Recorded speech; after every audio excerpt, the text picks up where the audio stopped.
So we're now at the point where Ashwapati has invoked the Divine Mother to incarnate. And she has promised that she has heard his voice and that what he aspired for, which is the what she calls breaking the iron law, which means changing the dharma. We talked about dharma and adharma. So here, changing the dharma, changing the law of the earth. And here specifically intervening in the law of death, she will take birth. And so we move to the next canto where she actually takes birth, which is Book 4, Canto 1. And so this is called the Book of Birth and Quest.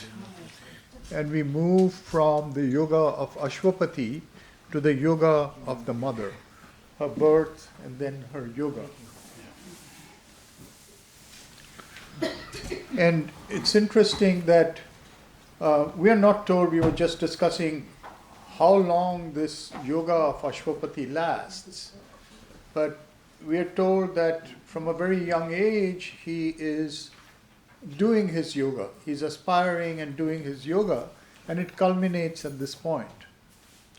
But then after this point, when he receives the promise of the Divine Mother, a year passes. There is a year. And so in this Book 4, Canto 1, the book of the birth and childhood of the flame, the first part of it describes the year. So it's really like a pageant of the seasons that pass. And this part is very interesting because also we realize that Savitri, after she marries or after she meets Ashwapati, is also going to have 1 year with him. So there's the cycle of 1 year. The cycle of 1 year is the revolution of the earth around the sun. So this cycle of 1 year, the Sanskrit term for it is samvatsara. Samvatsara. And this term samvatsara, it occurs in a lot of ancient texts, like the Brihadaranyaka Upanishad, for example. And the idea is that this is like a season, like the whole, in fact, of course, it's the 4 seasons, but the whole thing is like a time unit. It's like what one might call a time quantum. So a single time quantum that starts with a birth and goes through the whole generation of, development and then ends with a death. So that is the time quantum. And so this unit is what Sri Aurobindo is drawing our attention to as that which succeeds between phases, between transitions.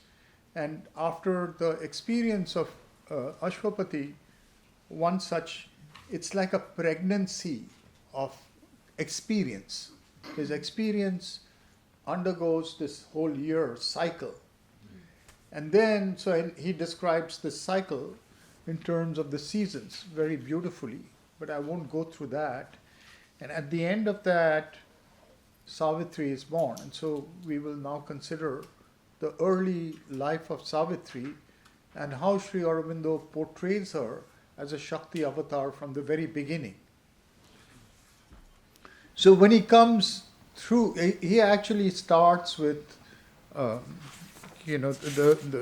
seasons, and then he comes to spring. And when he comes to spring, he starts with summer, and he comes around to spring. Savitri is born at that point. And there is a certain kind of course, seasonally, with spring, there is a birth that takes place. Nature, earth, undergoes a rebirth. And so that is part of what he's talking about. The very fact of the natural energies also being reborn, coinciding with Savitri's birth. And also there is a kind of auspiciousness about the goddess's birth. So, and if we were talking about seasons like the Durga Puja in Kolkata, for example, though that happens in fall, in autumn, but right from the beginning of that period, there is a atmosphere, there is a sense that something special, auspicious is happening, something is being born. So that sense is what is felt when Savitri is being born. In this high signal moment of the gods. So this is the spring. What page?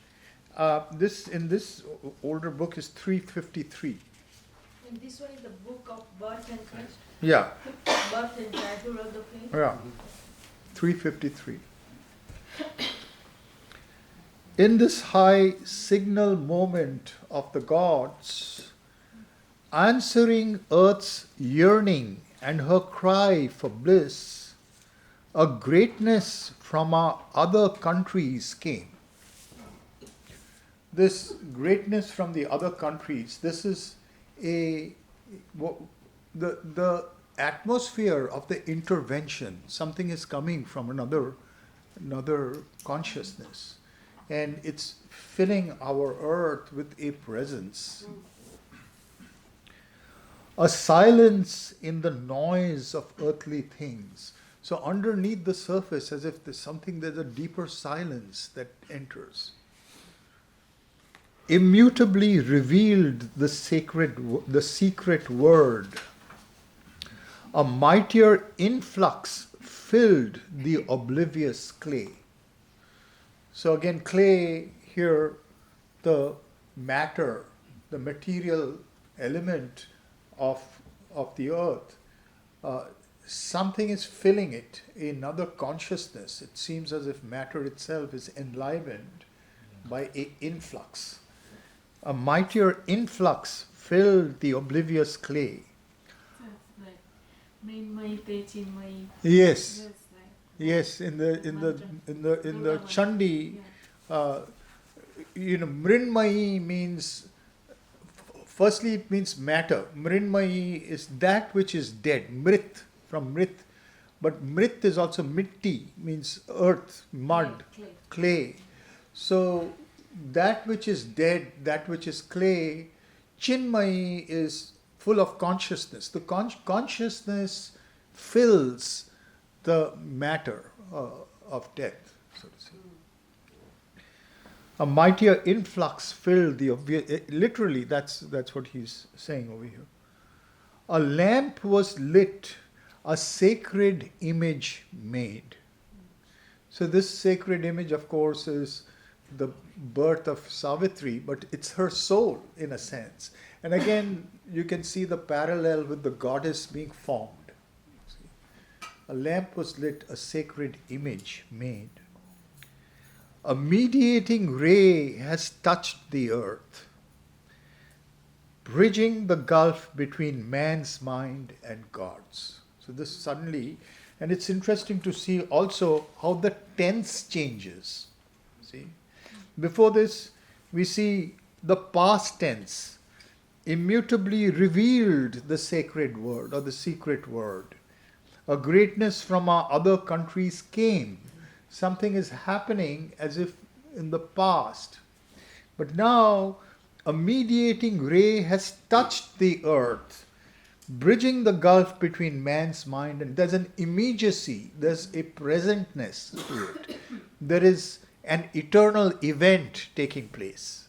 It's almost like you're supposed to feel it happening right now. Translating heaven into a human shape, its brightness linked our transience to the unknown. It goes back into the past, right?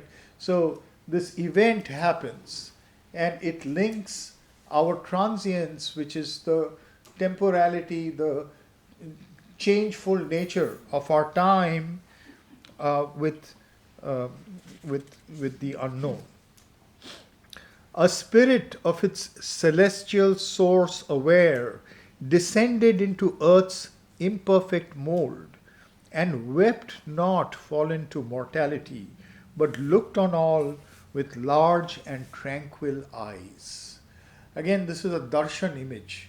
And just like he's playing with this, making the image of the goddess, and the fact that these large eyes, large and tranquil eyes, have descended, this consciousness has descended. It's a consciousness that transcends the sorrowfulness of earth. You see, suffering. And that's why he's using the term transience over there. Mortality, transience. See, according to the Buddha, the prime attribute of suffering is transience. You see, the impermanence of things. Nothing can be held back, nothing can be stopped. Everything is constantly escaping, releasing, is getting away from our hold. So life itself is departing all the time. So that is the sorrowfulness, dukkha of life. But this power that has come is the eternity power. And so it's looking at everything with the eye of, it's the bridging of eternity and time. Its brightness linked our transience, spirit of its celestial source aware, descended into earth's imperfect mold, and wept not fallen to mortality, but looked on all with large and tranquil eyes. One had returned from the transcendent plains and bore anew the load of mortal breath. These are the kind of sentences that he will repeat that gives us the indication of the Shakti avatar. It's somebody who has taken birth in the past. A power of divinity is returning, is repeating itself. One had returned from the transcendent plains and bore anew the load of mortal breath. Who had striven of old with our darkness and our pain. We return back to that statement by the mother. Whenever there was any consciousness to be born or to be manifest, I was there. So this striven of old, somebody who has struggled in the past also, who has been successful or been a motive power in challenging and overcoming different aspects of the ignorance and falsehood. So this same power has returned. She took again her divine unfinished task. Remember, we were talking about grades of forgetting, or grades of darkness. And so this is almost like the final frontier, the darkness of death, the forgetfulness of matter, the amnesia of death. So this is the unfinished task that she takes on. She took again her divine unfinished task. Survivor of death and the aeonic years. And those who have read the symbol Dawn will hear the echoes of that over here. Because the first canto itself is giving us a prelude in a way of this Shakti avatar. See, the dawn that will arise, which actually is the dawn of the day that Satyavan will die. That dawn itself carries this sense, this foreboding of a intervention. See? And here it's the same thing that is happening. Survivor of death and the aeonic years, once more with a fathomless heart, she fronted time. See? She comes back, she's this victor power. And this is the whole notion of the Shakti. The Shakti is not the goddess Pieta. The Shakti is the goddess of might, of power. And she comes, and we just discussed some time back, the mother's statement, in a certain way, everything is a matter of power. How powerful is your consciousness. Somebody asks us something about whether something is achievable or not. And she says, it depends on you. For everything is a matter of power. Can you generate the power of consciousness to do what it is that you're asking? And here, this is what Savitri stands for. She stands for the power to completely obliterate this last frontier. Again there was renewed, again revealed, the ancient closeness by earth vision veiled, the secret contact broken off in time, a consanguinity of earth and heaven, between the human portion toiling here and yet unborn and an as yet unborn and limitless force. Yes. Can we say energy for power? Yes, you can. But you see, energy does not need to act. This is a active energy, an energy with a force and a will behind it. So, this is, you see, this is what is happening, a consanguinity of earth and this whole thing over here. And again there was renewed, again revealed. This is the hidden truth. We talked about the two worlds and about the boundary in between and the forgetfulness into which we are sunk in our normal existence. And in these special moments, there is suddenly felt an inner contact with something whole, with the totality. We feel that marriage of earth and heaven. See? And that's what he's saying. There was renewed and revealed the ancient closeness by earth vision veil. Because in the beginning, it's almost as if at the birth of time, there is a sense of that connection that gets more and more obscured with time. See? History itself is a progressive obscuration. That's the whole thing about the fall. It's a fall. More and more, further and further we fall. The secret contact broken off in time, a consanguinity of earth and heaven, between the human portion toiling here, and like Ashwapati was saying, the more time passes, the more the sense of time becomes weary. It seems as if we've been struggling forever. The sense of time becomes long. It doesn't seem to be ending. Interminable struggle is going on. So this is the human portion toiling here forgets what the connection, doesn't seem to be any connection anymore. And an as yet unborn and limitless force. There's something that is not even there. The unborn, as yet unborn, in new power. Something new that is going to come. And that something is limitless force. One sec. Yeah. Just this about this power versus energy. Just Yeah. one thing I wanted to mention is Yeah. that I think if the difference is in the potency. Yeah. Like, the energy can be impotent. Yeah. For example, like when the entropy is very high, Yeah. then the most energy are not usable. Right. Whereas power means the potency is there. Yeah. Yeah. So that's Yes. the Yes. Yes. So this is the power of force. See, the will is active.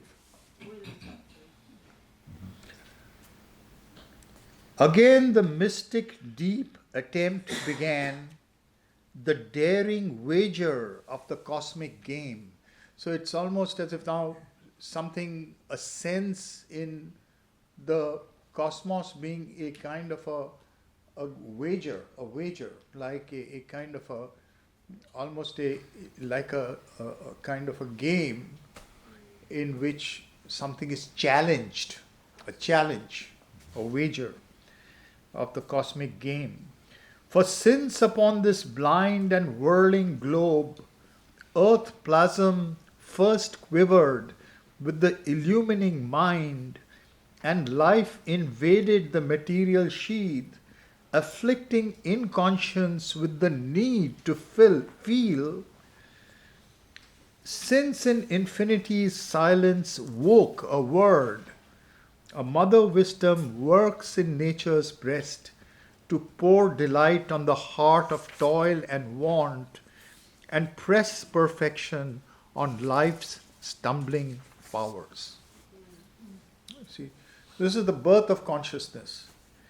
Since earth plasm first quivered with the illumining mind. See, and he's jumping first to the mind over here, because we may ask, this is the thing about even the non-mental creature. You see, we talk about life, or we talk about the microbes, we talk about plasm, earth plasm, plasma. Already there is a mind there. There is an intelligence at work. So, and since in infinity silence woke a word, mother wisdom works in nature's breast to pour delight on the heart of toil and want, and press perfection on life's stumbling powers. So this is the struggle that is going on has got a will behind it. This is one of the central things here. We feel that we work for ourselves. Firstly, we feel that we work for some personal purpose. Then if you're more idealistic, we feel we work for an impersonal purpose, something that belongs to a universal purpose. But the point is that something else is working in us. This is the power, because a evolutionary force is really behind our will. And that's what he's talking about here. It works to press perfection on life's stumbling powers, impose heaven's sentience on the obscure abyss, and make dumb matter conscious of its God. Out of this forgetfulness, something will awake to make us remind us of divinity that lies underneath it. Although our fallen minds forget to climb, although our human stuff resists or breaks, she keeps her will that hopes to divinize clay. There's a very interesting part where the mother says, you all have made a pact with me. You have forgotten, but I have not forgotten. And she says it lasts for lifetimes. She says, even for a moment, if you turn to me, I have accepted you. And then you can forget. You have forgotten. It may be another lifetime, but I have not forgotten. And that's exactly what he's saying over here. Although our human stuff resists or breaks, she keeps her will that hopes to divinize clay. Failure cannot repress, defeat, overthrow. Time cannot weary her, nor the void subdue. The ages have not made her passion less. No victory she admits of death or fate. So he's describing this new power that is born at that time. That is the return of this particular power that has fronted adversity and falsehood and ignorance time and time again, and has returned. Always she drives the souls to new attempt. Always her magical infinitude forces to aspire the inert brute elements. As one who has all infinity to waste, She scatters the seed of the eternal strength on a half animate and crumbling mold, plants heaven's delight in the heart's passionate mire, pours Godhead's seekings into a bare beast frame, hides immortality in a mask of death.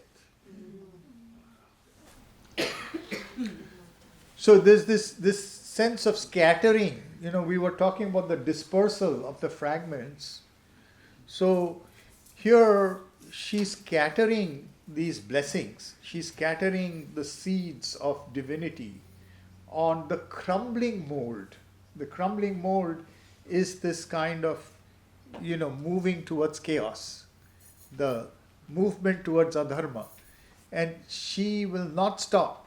She has eternity in her hands. She will continue to pour the energies. And just flashed while you were talking about this power versus, that with time the power kind of fades away, that sort of concept. So it kind of has an assumption that time is before power, where power has been something that has brought to time and slowly it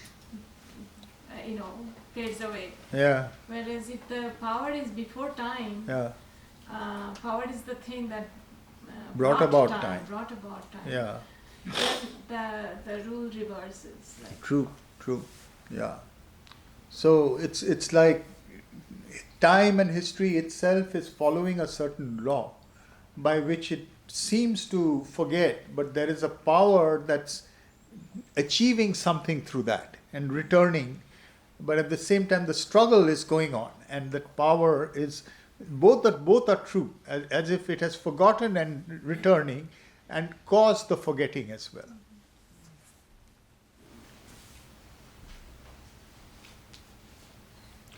Once more, that will put on an earthly shape. This is why it's primarily a will. You see, the Shakti avatar is a will. It's the divine will that stands for particular fulfillment. Is that will from the psychic being? This is the divine will. In the individual, it expresses through the psychic being. And can you also experience it as the descending force? Yeah, you can also both experience it as psychic will and a descending force. Okay. Yeah, one thing I wanted to point out is this line is a single line. Yeah. And throughout Savitri there are single lines. Yeah. And they each seem to either begin a new train of thought Yeah. or summarize Yeah. a train of thought. Correct, yes. Which is the one you're pointing to? The one you Prapanna? just read. Once more that will put on an earthly shape. Yeah. Yes, exactly. They're kind of, they come in like, almost like, notes of finality, Yes. Yeah. like a big symbol that struck or something Yeah. like that.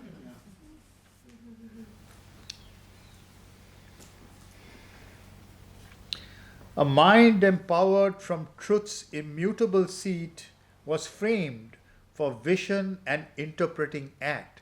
So now he will actually, if you remember, there was a description right at the end of, the Divine Mother's prophecy of coming. And now that description is going to be repeated in almost a detailed manner, element by element. What is the power that's going into the mind, into the heart, etc. A mind empowered from truth's immutable seat was framed for vision and interpreting act. So this is a divine mind is taking embodied form. And instruments were sovereignly designed to express divinity in terrestrial signs. Outlined by the pressure of this new descent, we were talking about avatar being pressing itself forward. Srijanyam, Srijam. So the same pressure is taking place onto matter. outlined by the pressure of this new descent, a lovelier body form than earth had known. So again, in both Mother and Sri Aurobindo's view, the expression of divinity in matter is beauty. See? So divine energy imprinting itself on matter forms a kind of image of beauty. As yet a prophecy only and a hint, the glowing arc of a charmed unseen whole, it came into the sky of mortal life, bright like the crescent horn of a gold moon, returning in a faint illumined eve. So it's like this image of this crescent moon, crescent horn of this beautiful golden moon. It's just the beginning of that, the crescent of that. Because in a way it's a child, it's a baby, but it carries the prophecy of its full manifestation. At first glimmering like an unshaped idea, passive she lay, sheltered in wordless sleep, involved and drowned in matter's giant trance, an infant heart of the deep-caved world plan, in cradle of divine inconscience rocked by the universal ecstasy of the suns. So here it's like almost asleep. The divinity is present but asleep, and universal nature is rocking it. It's the Prakriti itself that is giving it its sustenance and nourishment. Just one question. Yes. Suddenly with this crescent moon, just that image flashed to me that Shiva wears the crescent moon in his head, right? Yeah. So was that concept that it is always beginning? Is that the kind of Right. sign? Yeah. Because, one of the, again, when we're talking about Shaivism, I was talking about the 5 tattvas, the Shiva tattvas, they're called Shiva tattvas. So one of the names of Shiva, these 5 tattvas are also represented as 5 heads of Shiva. So he has 4 heads and 1 transcendent head. And one of these heads is called Sadyojata. Nascent born, just born. Because that is the head when the unborn comes into time. So this is what's happening. This crescent moon represents that. It's just being born. It's the whole prophecy of the whole moon is already present, but it is as if from invisibility it's coming to visibility.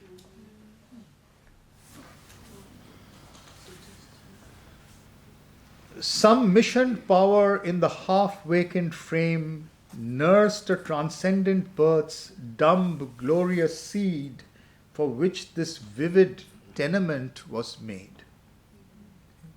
So this missioned power is again relating in a sense to what we were talking about with regard to the aspiration. Because like we saw with Ashwapati, even when it seems as if this entire, erasure of consciousness takes place in the face of the transcendent, something is still keeping the flame alive. That is the missioned power. That in a way we all come to achieve something. There is a mission. That's why you'll find that, there are times in our lives when we feel that everything is lost and we want to give up. But something pushes us on. That is the missioned power. There is a psychic will in each of us. But in great beings like Vibhutis and avatars, that is really very strong and it's a divine power. So here in Savitri's case, that is the power that is working even when she's so like a little child. That mission power is working behind her. It's nursed a transcendent birth's dumb, glorious seed. So because it's such a infant stage, it's dumb in that sense, in the sense of being unexpressed. But soon the link of soul with form grew sure. And this is it where there's a certain point of time where the child starts expressing more of that individuality. There is a connection between the psychic and the form. And here is the connection between the mission's will and the form. Flooded was the dim cave with slow, conscient light. The seed grew into a delicate, marvelous bud. The bud disclosed a great and heavenly bloom. So in 3 lines, he shows us the progress of suddenly this really infant child becoming a small girl through whom this divinity is already pouring out. At once she seemed to found a mightier race. And this is one of those glorious lines. It's as if she is a archetype. Her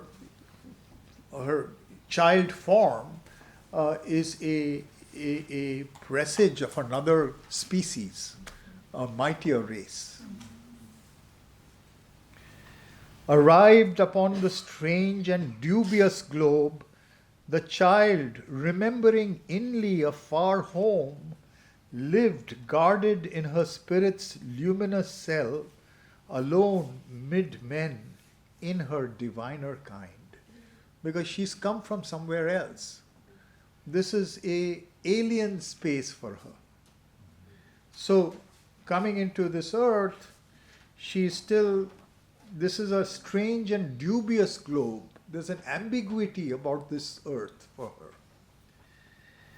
The child, remembering inly a far home, her memory is still connected to another kind of consciousness. Lived guarded in her spirit's luminous cell, alone mid men in her diviner kind. Now here, we'll see as we go on, even as she grows up, this sense of isolation is there. And this is something that Sri Aurobindo draws attention to. And when we are talking about the avatar, this is the subjective life of the avatar that no mythology will tell you about. Because as he'll point out, there is a certain pathos to the life of the avatar as well. The pathos is in the fact that they are so different from others. There is a part in them that is in the middle of an alien world. That alienness is very great.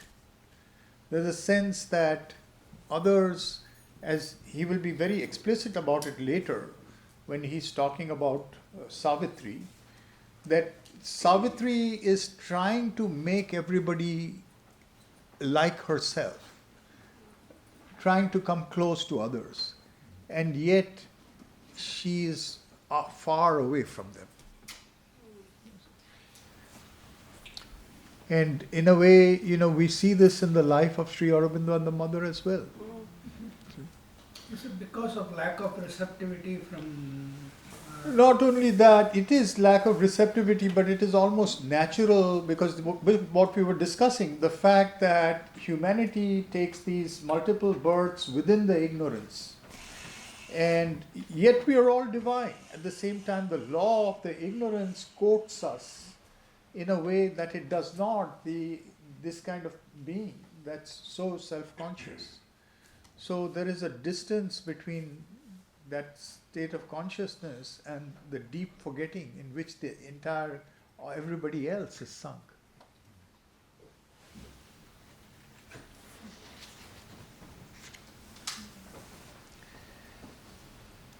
Even in her childish movements could be felt the nearness of a light still kept from earth, feelings that only eternity could share, thoughts natural and native to the gods. See, the mother says, one of the things that she says is that when she was a child, she used to read her elder brother's history books. And she says that they were talking about events, and as she would read them, she would actually see how the real event as it happened in history. And she said sometimes what she saw was not the same as what the book was talking about. And she actually said to her brother, but this is not what happened. It's really interesting because, I mean, this kind of an example also we find in the case of Ramakrishna. You know, Ramakrishna had an experience of Christ where after he went to the home of a Christian, there was a picture on the wall, and suddenly beams of light started coming from that picture and into him. And he was extremely not only surprised but bewildered because he didn't know who these people were. And he says he started calling out to Mother Kali and says, what is happening to me? Stop this from happening. But this happened all the same. He entered another space, and then that stopped. He went into a trance, that stopped, and then he went back to Dakshineshwar.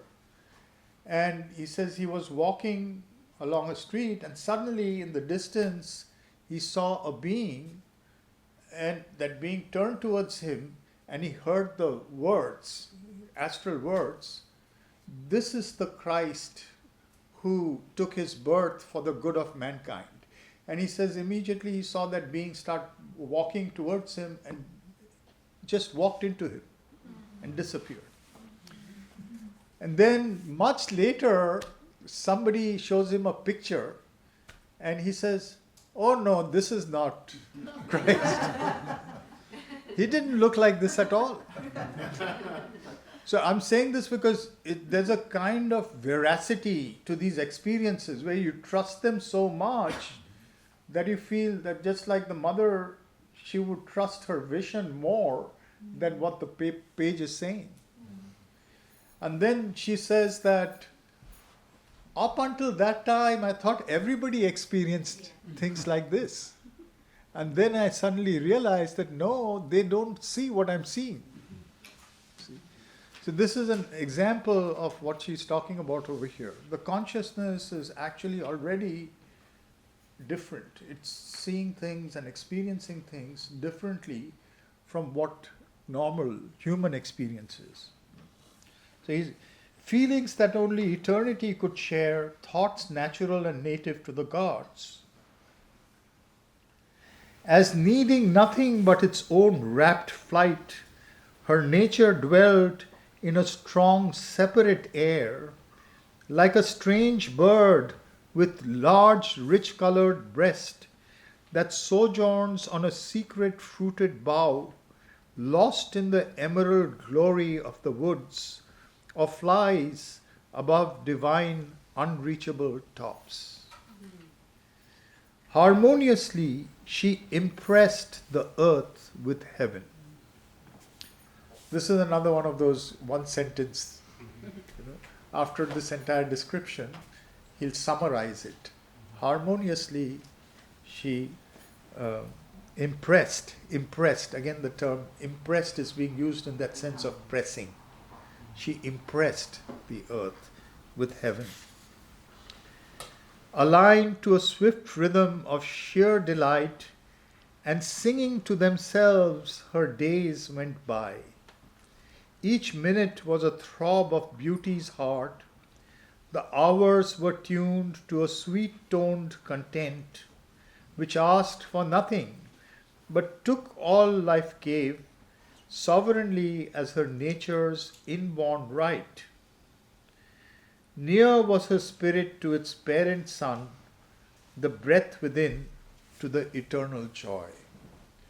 So this is her natural existence, and she's a child, and as he'll say, when she's growing up as a child, there is a kind of freshness to the divinity in her. And he prelude this later by saying, till then no mournful ray had visited her. You see, so she doesn't even know what is the meaning of sorrow or sadness. Also, that imagery is so powerful. That top of the sky, and also the getting lost in the woods. Yeah, Like the most powerful things come in from the most unpredictable, unexpected corners. yeah, So that sort of like high power and the hiddenness, right, both I think. Ending with parent son. right. I Pardon? wonder if she's feeling a connection With what again? with the son. Yeah, with the son. Yes, a parent son. Exactly, exactly. Yeah, strange bird with large, rich-colored breast that sojourns on a secret fruited bough. It's like in a kind of a mystic world she dwells, lost in the emerald glory of the woods, or flies above divine unreachable tops. So she's in this other zone, and then this thing about near was her spirit to its parent sun. Yeah. So this is the zone from which she's come, a solar consciousness. So Sri Aurobindo has said that the sun is the symbol of the supermind. See? And that's where she's come from. And that's why there is this solar consciousness. Also, like metaphysically speaking, Yeah. that we usually think of high as high, like on a outside, out there. Yeah. But then hiddenness, Yeah. that actually the high is also in the depth. Yeah. Like, which is Correct. still, Yes. obscure. Inside, but Yeah. obscure. Obscure. Yeah.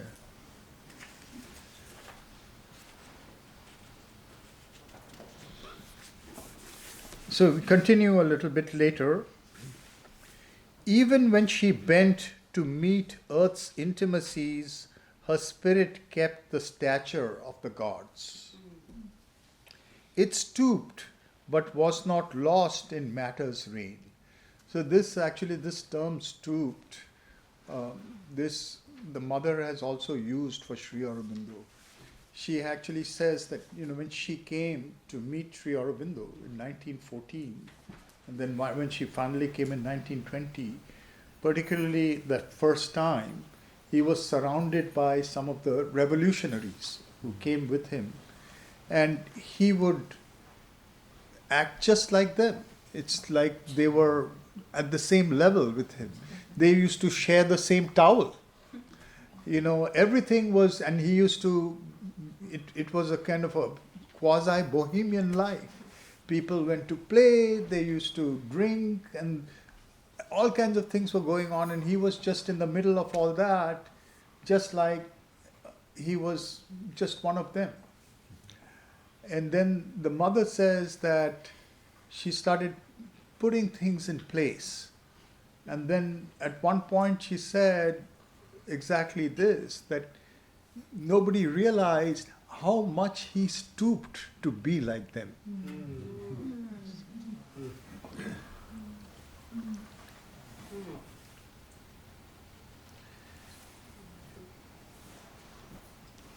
So that's what we see over here. Her spirit kept the stature of the god. It stooped, but was not lost in matter's reign. A word translated was her gleaming mind. This higher word is translating itself through her mind. A word translated was her gleaming mind. And marvel mooned bright crowding fantasies, fed with spiritual sustenance of dreams, the ideal goddess in her house of gold. This is like her inner self, this divine being. aware of forms to which our eyes are closed, conscious of nearnesses we cannot feel, the power within her shaped her molding sense. So there's another divine power that is shaping her from inside, shaped her molding sense. In deeper figures than our surface types, an invisible sunlight ran within her veins. So this is again, Sri Aurobindo himself talks about, various forms of physical ananda. There are different types of physical ananda. And among the yogic physical Sharira Chatushtaya, the physical divinization that he was practicing, there are all these forms of physical bliss. One of them is this electricity that's running through the veins. So it's this divine sunlight that he's saying that's running through the veins. It's a light, a power of light. An invisible sunlight ran within her veins. It's actually not just metaphorical. He's talking concretely. It's literally a kind of sunlight that's running within her veins and flooded her brain with heavenly brilliances that woke a wider sight than earth could know. So her vision, her thinking, her vision, these are all casting another kind of illumining power on existence. Outlined in the sincerity of that ray, her springing childlike thoughts were richly turned into luminous patterns of her soul's deep truth. And from her eyes she cast another look on all around her than man's ignorant view. All objects were to her shapes of living selves. So it's this fact that we were talking about, that ultimately it's the one that has become the many. And if one really connects with that power of the one, others seem to be other forms of oneself. And this is what is happening, that she's experiencing. All objects were to her shapes of living selves, and she perceived a message from her kin in each awakening touch of outward things. It's like everything is giving her messages. And messages of kin, in other words, there is a kind of, like everything is related to her. There's a related power. And that relationship is giving her messages. Each was a symbol power, a vivid flash in the circuit of infinity's half known. So it is again this messaging, everything is passing some kind of sign to her as part of a large whole, an infinity. Nothing was alien or inanimate, nothing without its meaning or its call, for with a greater nature she was one.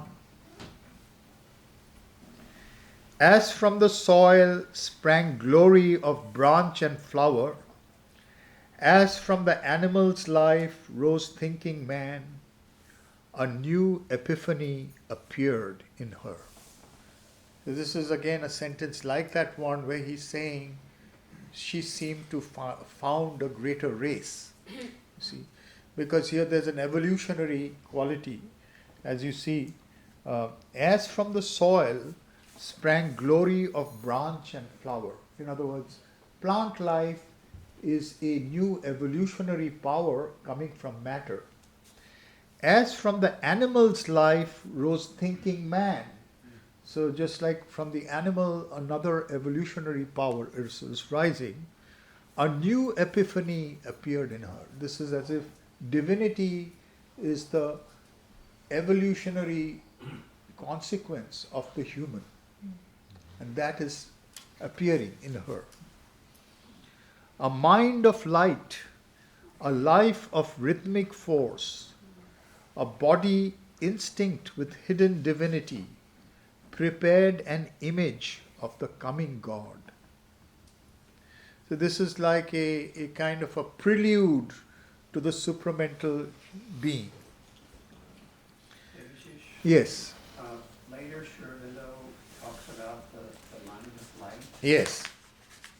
Is there some connection with his use of the word here? Yeah, probably. Because that's a very interesting point. The mind of light is a term that Sri Aurobindo used towards the latter part of his life. You don't see its use anywhere in his writings, even in the Life Divine.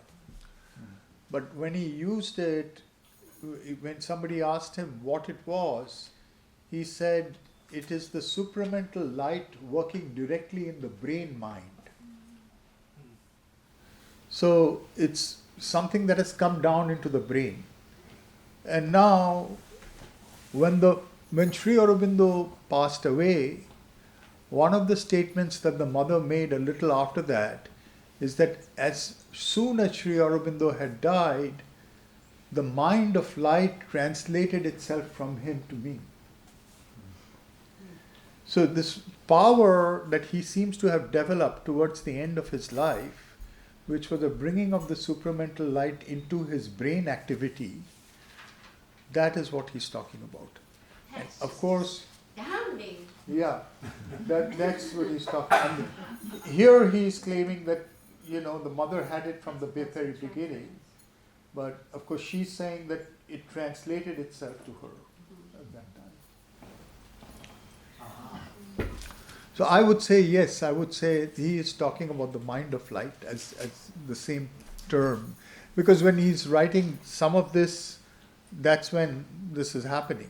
He's talking about the mind of light. Of course, there's a book called The Mind of Light. I have said this before, when it's the day when you do the retreat, and all these things that we talk, it always makes me feel, all these Hollywood directors, they must be studying about these things, because the superpower movies and superhuman, all that connects so well. They must not be studying it because they don't do it as good. Yeah, but they are inspired. I'm sure they. You're getting glimmers of it. One thing that came to my mind about this light, Yeah. that, from a physics perspective, that light is something that is everywhere in the extended reality of space and time. But it doesn't really occupy space. Because, as bosons, they share space, whereas fermions, they don't. So I'm just saying, like, this mind of light, which Interesting. kind of, I think, makes room for unoccupying occupation or something like that. Interesting. It's very interesting. Actually, so Sri Aurobindo, at one time somebody asked him that you use this word light, so mind of light, a secret sunlight ran through him. So they asked him, well, are you using metaphorically because there's a light outside and this, and he says, no, I'm using it literally. So there is a light, and he says, so there's a gradation of light, and whatever we call light is actually something divine. There is a light that is in the inner worlds that expresses itself out in the outer world. It's everywhere. Yeah. I have a question. Yeah. So how would you say the mind of light relates to the mind of the cells? Well, maybe there is a relation, because if he's saying it is working in the brain mind, it's a specialization, because the brain is a specialization of the cells. But mind of the cells, which, the mother is using that term, right? It's basically we were talking about this part where he's talking about the beginnings of mind. See? Right. right? Right. Where mind really, mind makes its entry into the very foundation of matter. There is mind already there. And when the mother is talking about the mind of the cells, she's really talking about the awakening of that mental power in the cells. Got it. Yeah, I mean, like in a cell that it thinks of itself as separate from other cells, Yeah. this omnipresence of light, Yeah. if that gets into its habitual understanding of itself, then it can actually know itself as everything else. Yeah. Right? Yeah, there is the cells can communicate, for example. The cells, of course, there is already a communication going on, but there's a conscious communication. It becomes conscious. Also, light is meant, you need light for mirroring. Yeah. For mirroring, right. Yeah. Yes. Yeah, and so mind of light, a life of rhythmic force, a body instinct with hidden divinity prepared an image of the coming God. And when the slow rhyme of the expanding years and the rich murmurous swarm work of the days had honey-packed her sense and filled her limbs, accomplishing the moon orb of her grace, self-guarded in the silence of her strength, her solitary greatness was not less. See? Again, Sri Aurobindo sometimes will use these metaphors, or rather these figures of speech, that are kind of going way beyond our normal understanding, right? Yeah. And he's using them in a very precise way. The slow rhyme of the expanding years, and just like we were talking about the samvatsara, right? The seasonal round of the year. There's another place where he's talking about how we've lost the sense of the rhythm of the year, you see, or the rhythm of time, because everything is kind of this harmoniously sort of arranged. There is a kind of a natural arrangement to things.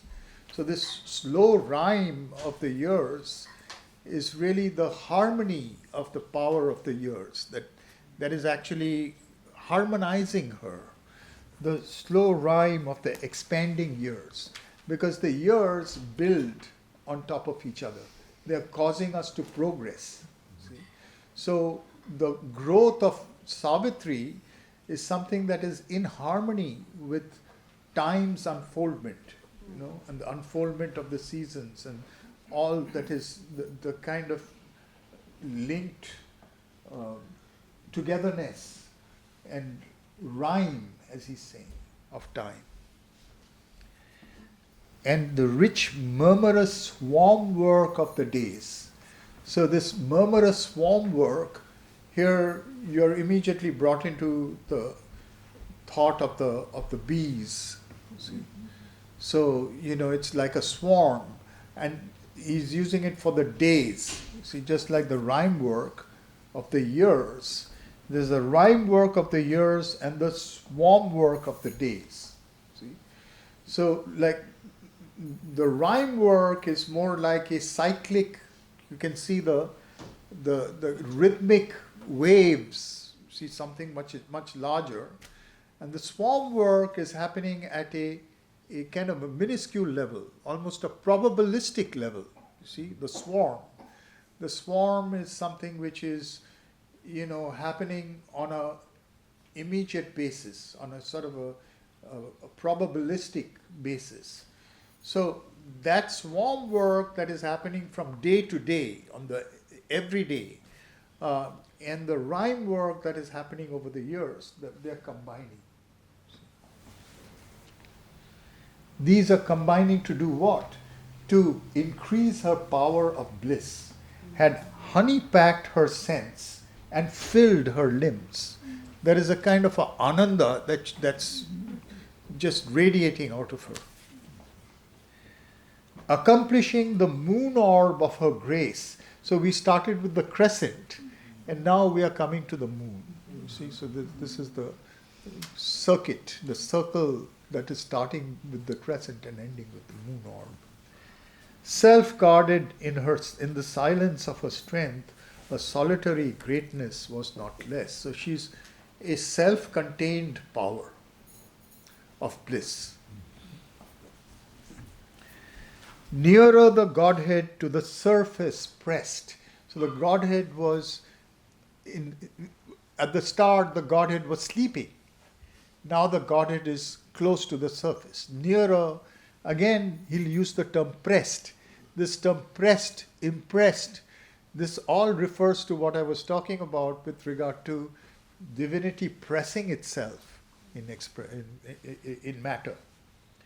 Nearer the Godhead to the surface pressed, a sun replacing childhood's nebula. Again, a sun. You see, the solar power. The sun replacing the childhood's nebula, sovereign in a blue and lonely sky. So again you find these repetitions of the term lonely, solitary, etc. Because that's the other aspect, the aspect where she's too great to really be one of those among whom she is growing. Upward it rose to grasp the human scene. Because in the beginning she's with everybody, but as she grows up, it's as if she's seeing everything from above. See, upward it rose, just like the sun. Upward it rose to grasp the human scene. The strong inhabitant turned to watch her field. A lovelier light assumed her spirit brow, and sweet and solemn grew her musing gaze.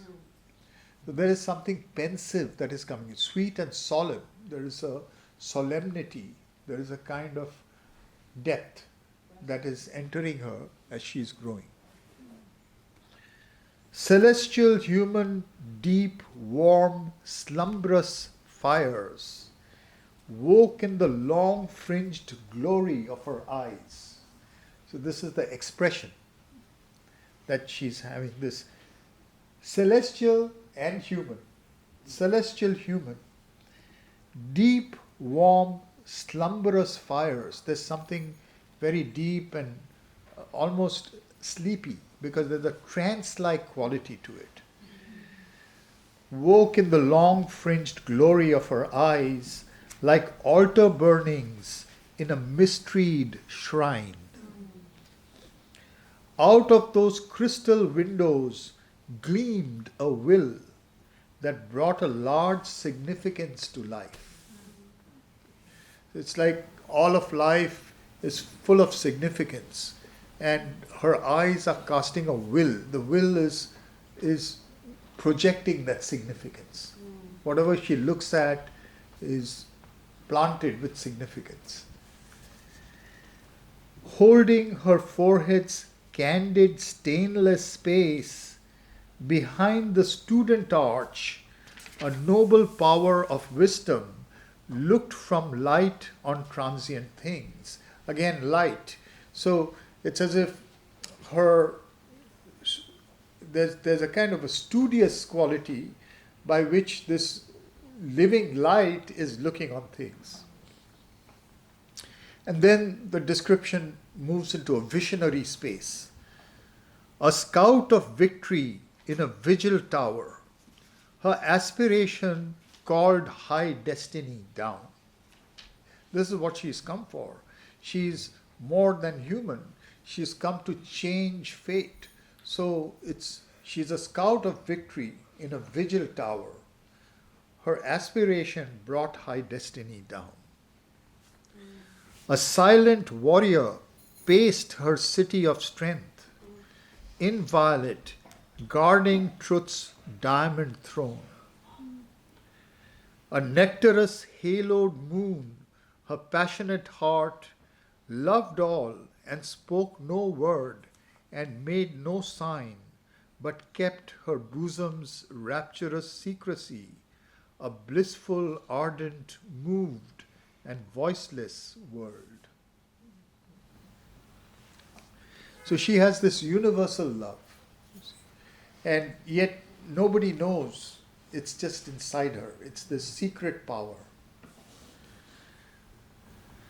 Proud, swift, and joyful ran the wave of life within her like a stream in paradise.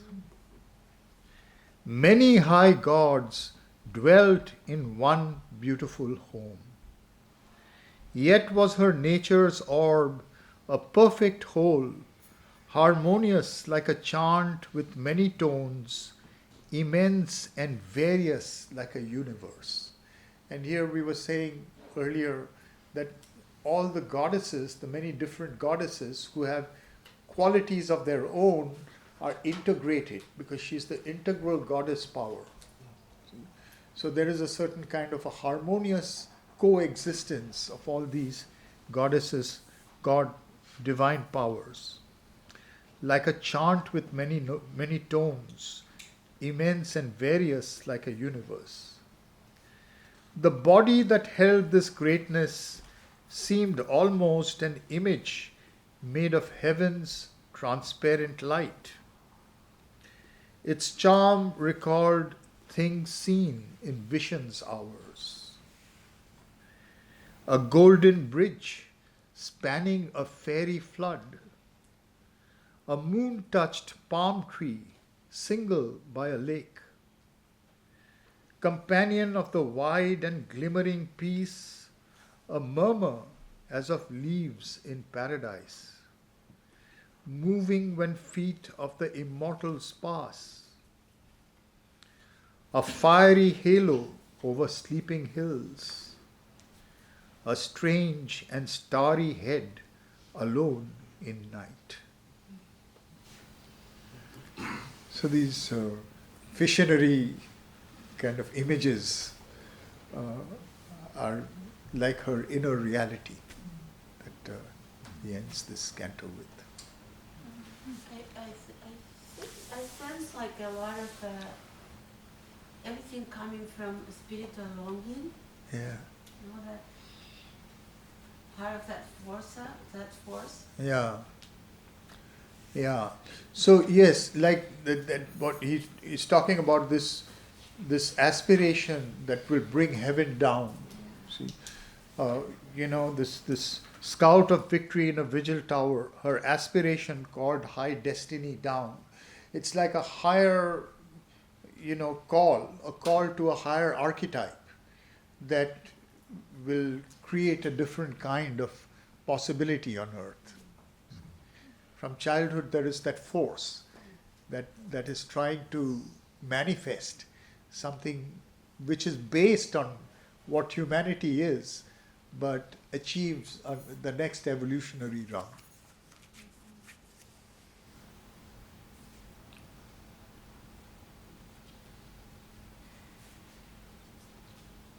Yeah, Sasha.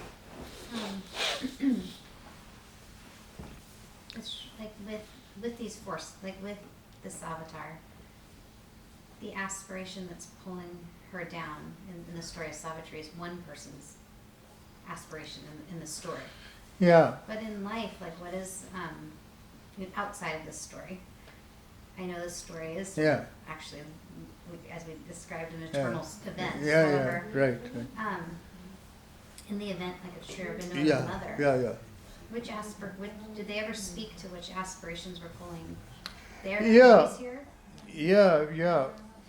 Actually, it's interesting because in the case of Ashwapati also, they're mentioning the fact that the earlier parts are mentioning the fact that he's sort of resonating with a larger aspiration that's almost present at the time that he's there. You see, so in a way, I mean, your question, it's sort of related to the fact that the earth also goes through cycles, and he uses this term hours of God. An hour of God is a special time when there's a collection of divine forces that takes place. And hours of God are often, like he begins this particular, the way he begins this this passage about Savitri, it's almost like an hour of God. See, in this high signal moment of the gods, answering earth's yearning and her cry for bliss, a greatness from our other countries came. See, so an hour of God suddenly amplifies a collective aspiration, and that collective aspiration can sometimes magnetize a soul to be born like this, or why one, many, sometimes a few greater than others. And we see this, they're like hero hours, that so many great beings are suddenly born and they change an age. So just like that, I think what he's talking about over here is these beings who represent a collective aspiration. So there is a collective aspiration and they embody it. Like Sri Aurobindo actually talking about Leonardo says that about him with respect to the Renaissance. He says something to the effect that he internalized the entire aspiration of the Renaissance. He was like one man in whom the whole Renaissance dwelt. So in a similar way, I think during these times there are some beings who almost represent all this aspiration. And they are like the avatars or very big vibhutis. So I think that's what's happening. Now, it's interesting to think of this with respect to our times. Yeah. Because in a way, I think what happens is that these hours of God are often succeeded by fallow hours. It's like they're hours of fertile hours and fallow hours. So the hours of God are like a rain of divine souls, and then you have this time for preparation. And during the time for preparation, it seems as if there's nobody as great. You start looking to the past and thinking, where did all these people go? But actually, we are not supposed to do that because our work is different. Our work is assimilation. It's time to assimilate. And all this work that was done is now ready, is now available, to the extent that we can, assimilate it and grow into that consciousness. You see. So Yeah, discipline. Sorry. I was just going to say there's an interesting metaphor for the assimilation, Yeah. which I found in India. When you're on the train, Yeah. you feel the motion going forward. Then when the train stops at a station, Yeah. you feel the motion is going backwards, but you are stable. Yeah. Right. Interesting. Yeah. And I look at it, the station is moving, the platform is moving. And So you were it's saying, interesting that what Sasha was talking about this collective thing that that in Ashwapati's case he's the king, right? So how about now? Like we don't have king, right? We have democracy. And what is the image for that kind of collective? yeah. So of course, Sri Aurobindo is referring to an ancient tale, and there's a king. But you can think about, like when he's talking about the hours of God, it doesn't need to be a king. It can be any great soul, like Or a when he's collective. talking about. It can be a collective as well. I mean, I think when we are talking about now, I think that's another important aspect. When we are saying about assimilation, I think the assimilation is into collectives. It's not a single person, but it's like it's the preparation for several people to collectively, assimilate. Like Sri Aurobindo Mother said, right, that there has to be a critical mass Yeah. of True. different people in all different possible Yeah. profession and place and Yeah. things like that. Yeah, Sri Aurobindo himself says as well, you see, there's this interesting conversation between Nirodparan and Sri Aurobindo, and he says something to the effect that, so will the supramental be manifest here in the ashram? And Sri Aurobindo laughs and says, why should it be manifest here? And he says, it'll take thousands of people in 1,000 walks of life to be able to manifest the supramental. So it becomes this much wider, decentralized kind of effort, in a way, including people who don't even know about it. About each other, also non-local, right? Yeah. They're not necessarily physically connected. Yeah. Yes. Can you explain a little bit about Vibhuti and Avatar differentiation? Yeah, a Vibhuti and avatar differentiation is, we started off by talking about avatar as being an incarnation, so that there is a full sense of the divinity that persists, and a kind of a bypassing of the natural process. Not the natural process of being born, as those are myths about Christ's immaculate conception. Those are mythical, but in an esoteric sense, there is a bypassing of the natural movement. So there is a kind of a retention of one's full divinity that comes into birth, and that may be behind the surface, but it's very close. See, while in the Vibhuti case, it is a hero. It is a person who is like any other person, but with a much more powerful power of some kind, that manifests something extraordinary. That is a Vibhuti.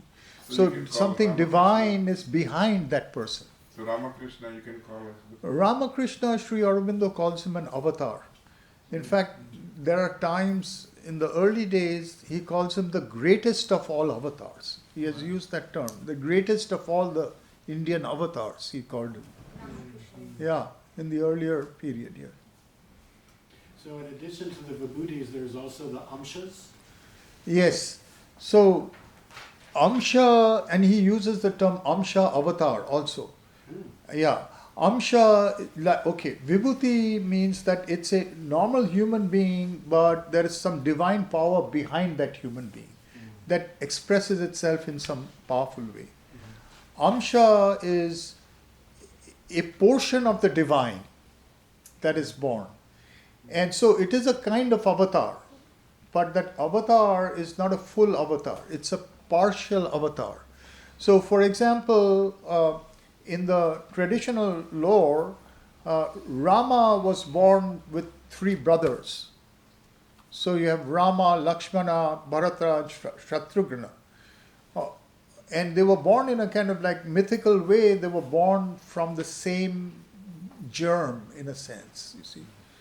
And so the idea is that Rama was the full avatar, the others were partial avatars. The same again with Krishna, because Sri Aurobindo, in his esoteric record of yoga, he follows something called Pancharatra Vaishnavism. So there is a 4-fold emanation. Okay, there is Vasudeva, and the emanations are Krishna, Balaram, Pradyumna, and Aniruddha. So of these, Krishna is a full avatar. The others are partial avatars. You see, Amsha avatar, they are called. Sri Aurobindo claims that Chaitanya was an Amsha avatar. Chaitanya Mahaprabhu. Yeah, because he says he was a very interesting, strange case where sometimes he would be a archetypal devotee, like almost like the archetype of devotees, and sometimes he would become the Lord himself. He would switch and become the divine Lord, and the kind of Chaitanya Charitamrita, which is his biography, talks about these transitions. Suddenly he would become this powerful being who would manifest all kinds of supernatural powers, and people found it difficult to take it for too long. They would kind of And then he would flip back. and then he would flip back. Yeah. Yes. So Nick was. Oh, Nick. Okay. I have a question. Savitri written over many decades and written, rewritten. Would you comment on the stages of how it was written? Yeah. And also, it's written in so vividly, in a sense that Aurobindo has immersed himself or meditated through his spiritual learnings for this message for humanity. Yeah. How do you think his process was when during those different stages? Yeah. Yeah, actually, you're very right. So, Savitri, Sri Aurobindo began writing Savitri in Baroda itself. The first, the first kind of earliest approach to Savitri started there. Then there was a little bit afterwards in Kolkata, and then when he went to Pondicherry, and then several stages in Pondicherry. And it's only, I think, around the 30s that he started really formalizing the version that we know. And that too, he took many goes, he went over it several times. And there are certain passages that, particularly the first canto, Symbol Dawn, he wrote, rewrote, etc. And he would sometimes send it to disciples like Nirod Paran and Amal Kiran. So he has stated that he would try to stabilize a power of expression in as high a range of consciousness that he could. And he would keep revisiting it until he felt that, because that was his experiment with mantra writing. Yeah. So that actually some of most of the passages that we dealt with now, today, they are of a very high quality. Not all of it is of that same quality, because he was particularly focusing on certain passages, and because it's such a large work, perhaps if he had lived longer, he would have been refining other passages as well. But he was trying to connect with as high a power of inspiration and expression that would directly flow through his writing. And then the other thing that you mentioned also regarding his own yoga and Savitri. Right. So today we'll stop with this, but the next time we'll see some of the passages that were the last ones he wrote, because there are some prophetic things there, particularly about the mother, and about almost foreseeing the fact that she's going to have to achieve the final, kind of push after he leaves, that she will be left alone. So his understanding of yoga, of reality, and also of his own life changed over time. And some of that you see in the stages that he brought into Savitri. So in a way, a understanding of the revisions of Savitri, the historiography of Savitri, I think is quite important. So through the many revisions, would it suggest that he meditated and had new understanding to Not express, always. or was it just something that he Sometimes. he enlightened enough, but it just changed the way he wanted Both to express it? those things. Okay. Both those things. Sometimes the first and sometimes the second thing. Okay. Yeah. Yes. So I guess in the section of Savitri we read today, like we see a picture of the mother, and particularly in through her will, like she comes with a mission to fulfill, like the reason all this exists in the first place. The one becomes many, so that it can be reconciled, and she comes to make that a reality. How does this interface with so here we see this universal mother in this light, but I'm also, I guess, thinking of just like more traditional schools of Shaktism or something like this, where a very classic idea is that the doctrine of Leela, or that this world is the mother's play. Are these things related? In one here, there's a teleology, there's a purpose. Somehow there's something that needs to be fulfilled.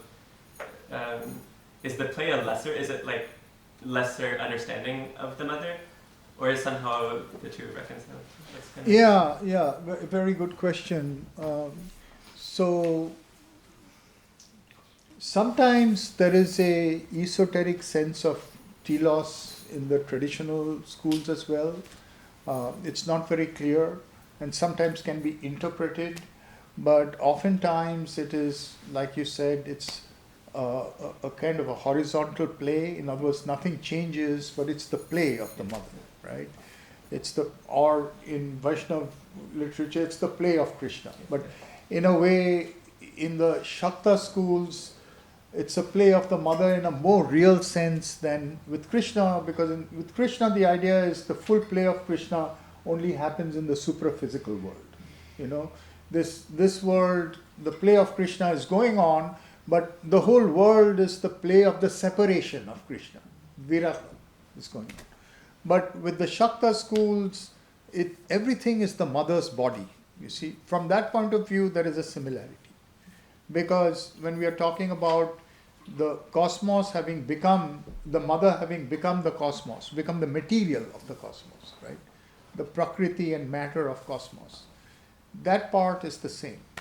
But that existing for its own play is one thing, but that existing for the fulfillment of its power, that idea is there in the notion of tantric yoga. Because what is tantric yoga all about? It's really about the maximization of your power. All the chakras have to open, all the siddhis have to be manifest, and it's the mother that's enjoying the world through you. See? So the Leela, in a cosmic sense, in the Shakta schools, is going on.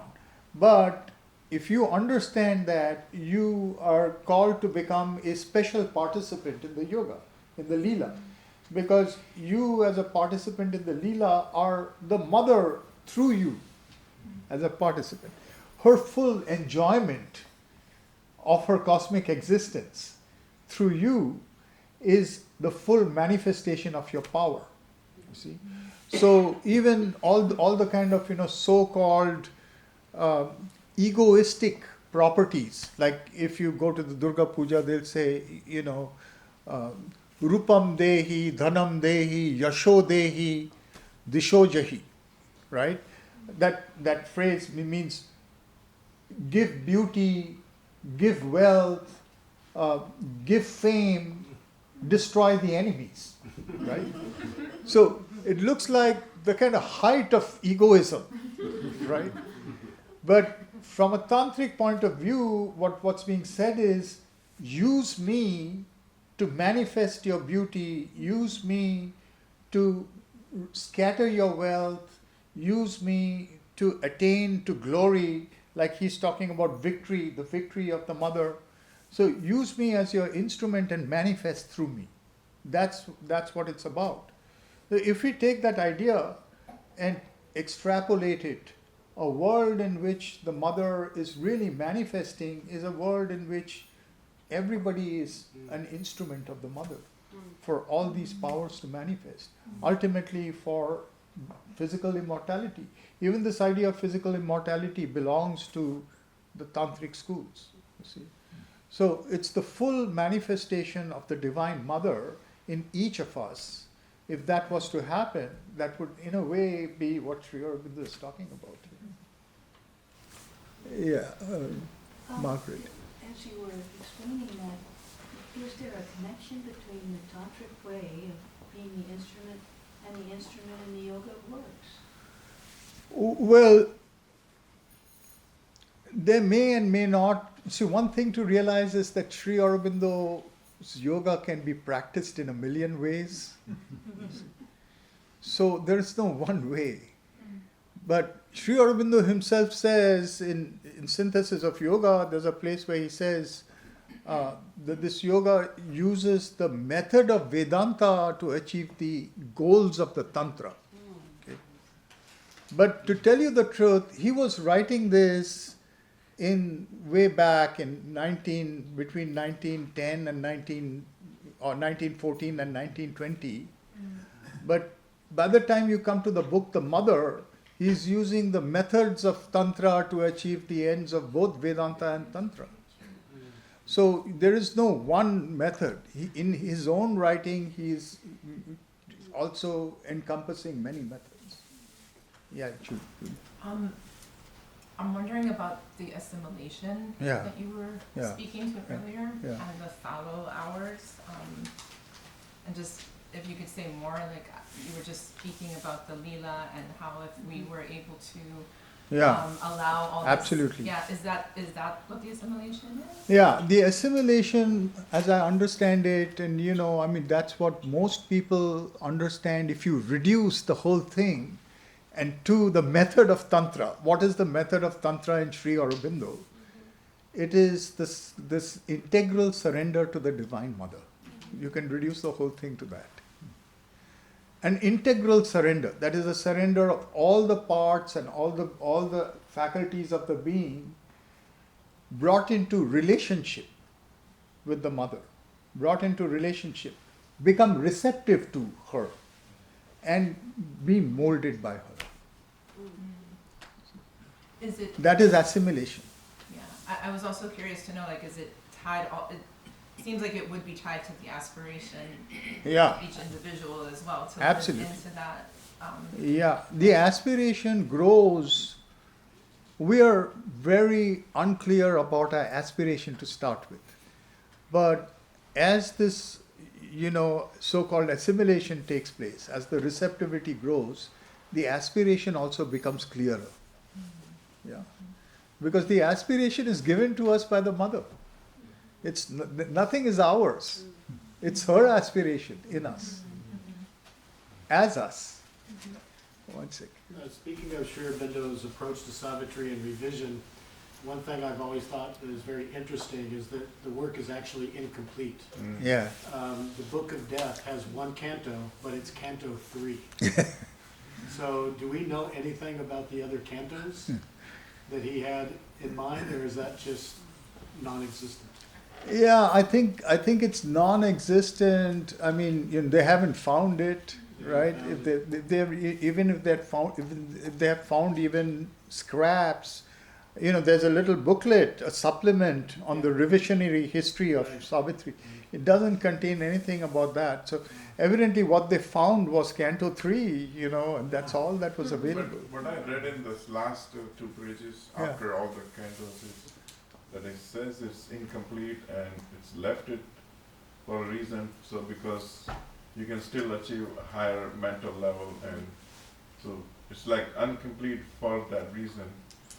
So whoever is reading it can think of going an upper level. I mean, it's almost not impossible to go beyond what he has done, but I guess that's the reason it's called incomplete.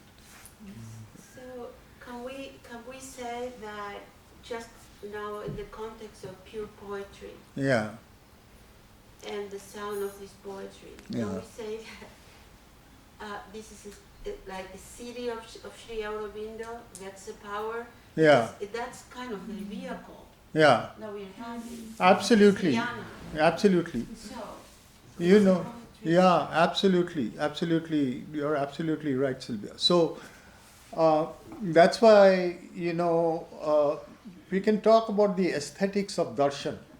This is aesthetics of darshan. This is not aesthetics of some enjoyment of something outside. It's, aesthetics of embodiment and enjoyment of something that is you become through opening to. And, this is something that I realized over time. I've never seen Sri Aurobindo. I've never seen the Mother. But it isn't as if I feel I haven't seen them, because their word, is as much their body as their physical being. This text and the words, that nada that you're talking about, is a physical darshan. The words are containing the sound body. This was Dr. Maheshwari had told me this. He used the term Vanga Maya Deva, Deha. Deha means body. Vangamaya means, it's a tantric concept actually. Vangamaya means word, made up of the word. Yeah. Oh, word body, the word body. This is the word body of Sri Aurobindo. Yeah. Yes, Shashi. Kind of connecting into what Judy was asking about the integration, assimilation, and then also what Sylvia's saying about this darshanic quality. Yeah. You mentioned earlier in the lecture about considering the subjective experience of the avatar. Yeah. And is one way to hold space for that, or to honor the subjective experience of the avatar, to Absolutely. open to the surrender? Yes, yes. I think these texts give us a contact with the subjective life of the avatar. Mm-hmm. Yes, they do. So regarding that methods of Vedanta versus methods of Tantra, Yeah. it seems that methods of Vedanta he no longer suggested for us, right? Like he suggested the methods of Tantra. Yeah. I would tend to agree with that, though he's not closed to our using the methods of Vedanta. Who is using the methods of Vedanta? People like Pavitra, right? So those letters to Pavitra, right? If any of you have come across those letters, he is there expanding on the method of Vedanta to achieve the ends of the Tantra. What is he talking about there? He's talking about very high states of meditation where you transit from the Purusha to the Ishvara. And from the Ishvara, then you start controlling the other sheaths. Even there, he talks about the will. Yeah. Bringing the will in front. Yeah. I mean, not just the silencing. Yeah. But concentrating in the heart. Yeah. So is that the methods of Vedanta? No, I think the methods of Tantra are involved there as well, because ultimately Pavitras started off like that, trying to, he was having very high meditations and emptying the mind and all. But he ended up turning his whole yoga to surrender to the mother.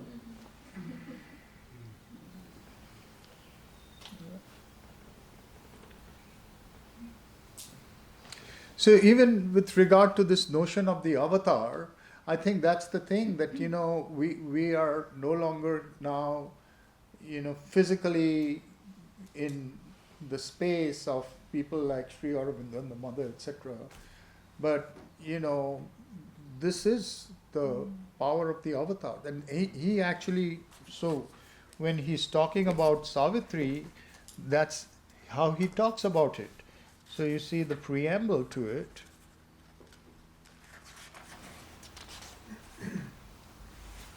I'll read the entire preamble. The tale of Satyavan and Savitri is recited in the Mahabharata as a story of conjugal love conquering death. But the legend is, as shown by many features of the human tale, one of the many symbolic myths of the Vedic cycle. Satyavan is the soul carrying the divine truth of being within itself, but descended into the grip of death and ignorance. Savitri is the divine word. Now this is what you're talking about, the Nada, right? Because she is Gayatri power, She is the divine word, daughter of the sun, goddess of the supreme truth, who comes down and is born to save. Ashwapati, the lord of the horse, her human father, is the lord of tapasya, the concentrated energy of spiritual endeavor that helps us to rise from the mortal to the immortal planes. Dyumatsena, lord of the shining hosts, father of Satyavan, is the divine mind here fallen blind, losing its celestial kingdom of vision, and through that loss its kingdom of glory. Still, this is not a mere allegory.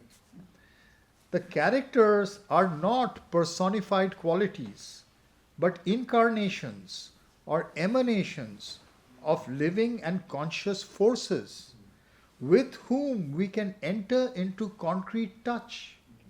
and they take human bodies in order to help man and show him the way from his mortal state to a divine consciousness and immortal life. Wow. This is summarizing the whole date. Yeah. And that is Sherwin and the mother. Yeah. Right? Yeah.